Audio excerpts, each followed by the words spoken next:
Yos nakama, selamat datang di Lifestyle Anime. Pada tanggal 3 Desember kemarin, tak hanya manga One Piece volume 101 yang rilis, namun pihak Shueisha juga merilis sebuah majalah One Piece yang berjudul One Piece Magazine volume 13.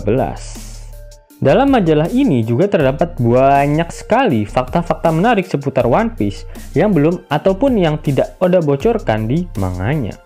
Selain itu, dalam majalah edisi kali ini juga ada serialisasi manga dari cerita novel podcast di Aceng, edisi terakhir yang digambarkan oleh Boichi Sensei, mangaka dari serial Dr. Stone.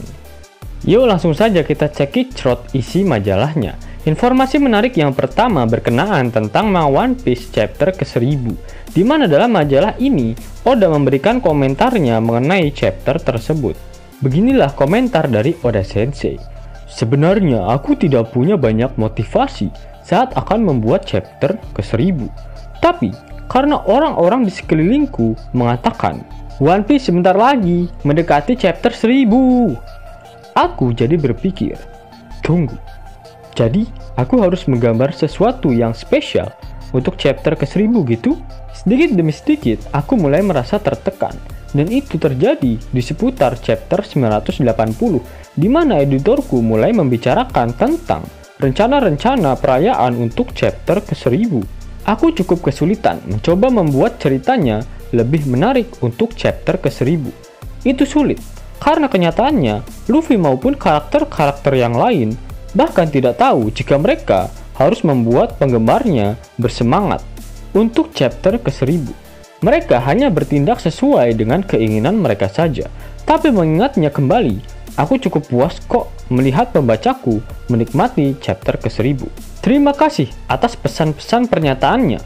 Aku menghargai dari lubuk hati terdalamku bahwa aku bisa sampai menggambar manga hingga 1000 chapters.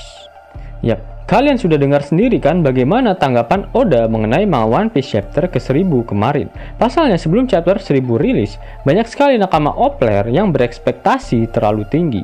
Mulai dari Luffy yang menggunakan Gear 5, sampai munculnya sosok kakek legend. Untung saja Oda masih konsisten dengan membuat ceritanya mengalir tanpa memaksakan plot cerita hanya untuk sebuah fanservice. Dan overall, manga One Piece chapter 1000 masih membuat bulu Roma berdiri dengan berkumpulnya kelima supernova melawan 2 ekor Yonkou dan kata-kata membagongkan dari Luffy di akhir chapter 1000 tersebut. Selain itu, pada akhir manga One Piece chapter 1000, Luffy terlihat melepas topi jeraminya yang terlihat sama seperti apa yang dilakukan oleh Shanks pada manga One Piece chapter 1. Namun Oda menjelaskan jika hal tersebut merupakan sebuah kebetulan dan tidak dia rencanakan. Selain itu, Oda merasa senang karena hal yang kebetulan tersebut malah membuat hype para pembaca manga One Piece. Kemudian, pada manga One Piece chapter 1000, Oda awalnya ingin membuat Luffy berkata, "Aku tak akan memaafkan siapapun yang melukai temanku." Di mana kalimat tersebut merupakan kalimat yang diucapkan oleh Akagami no Jeki pada manga One Piece chapter 1. Namun Oda merubah pikirannya dan membuat Luffy kembali mengatakan perkataan mainstreamnya, yaitu Kaizoku Oni, Ore wa Naru. Lalu di dalam One Piece Magazine terdapat kolom Piece of Dream, di mana kali ini Oda menggambarkan Nami yang menggunakan teknik Santoryu milik Zoro. Namun sebelum gambar ini fix, Oda juga memperlihatkan beberapa sketsa gambar yang menjadi kandidat dari Piece of Dream tersebut. Selain itu terdapat informasi mengenai proses pembuatan manga One Piece di setiap chapternya. Oda mengatakan bahwa jika saja dia diizinkan untuk menggambar satu chapter berisi 30 lembar halaman setiap minggunya, dia pasti dapat segera menyelesaikan chapter itu tanpa terburu-buru karena deadline.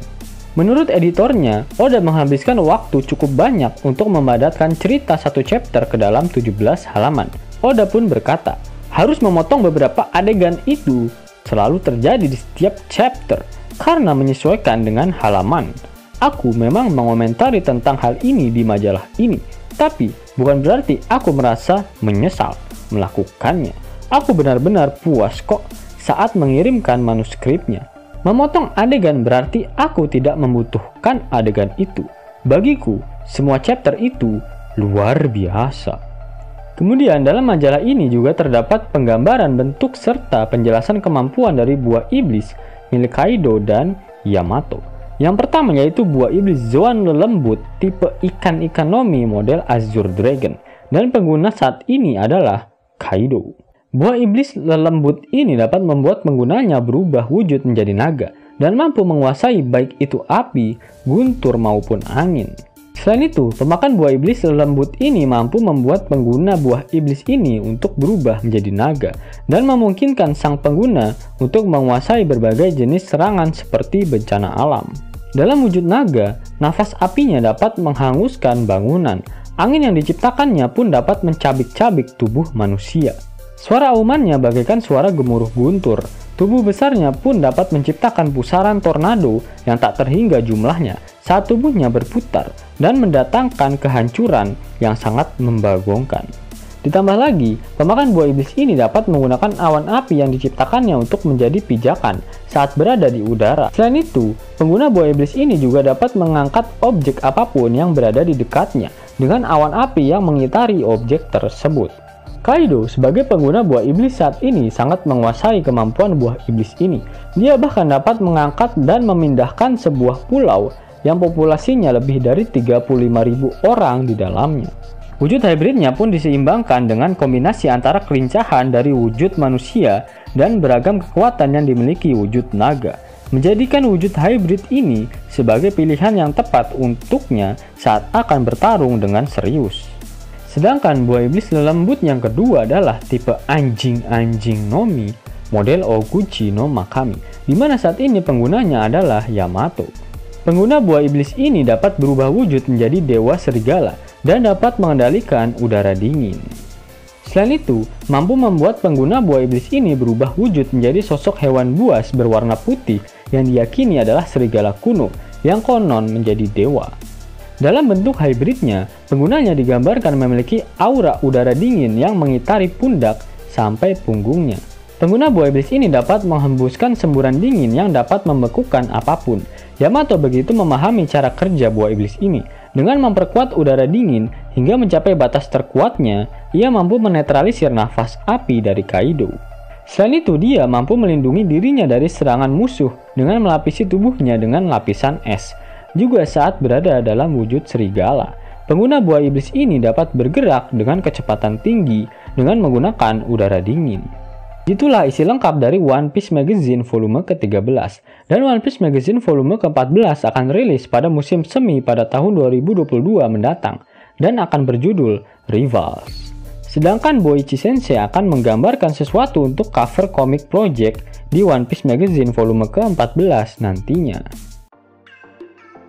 Yos nakama, itulah informasi menarik seputar One Piece Magazine volume ke-13. Jika nakama menyukai video ini, jangan lupa klik like, share, dan subscribe channel ini ya, agar nakama semua tak ketinggalan info menarik seputar One Piece. Arigato.